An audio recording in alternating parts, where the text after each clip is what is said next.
Hammaga salom do'stlar. Bugun Instagramda nakord ko'rishni o'rganamiz. Prosmotrda albatta. Birinchi bo'lib Instagram kirib olamiz. Keyin Instagramdan video tanlaymiz. Mana shu videoni tanladim. Undan silkani nusxa olamiz.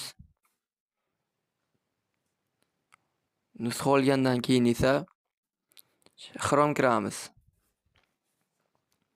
Chromedan Instagram Free Wave deb o'qtiramiz.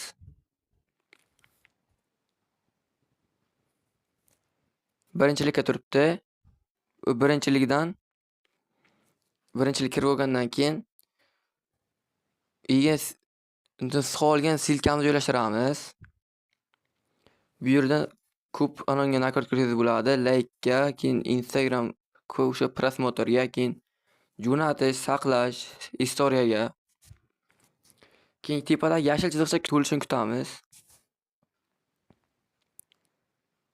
To'lguncha kutamiz.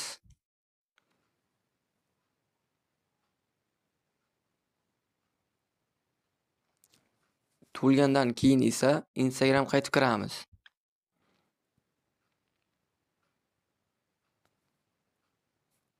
Kirib oldik. Keyin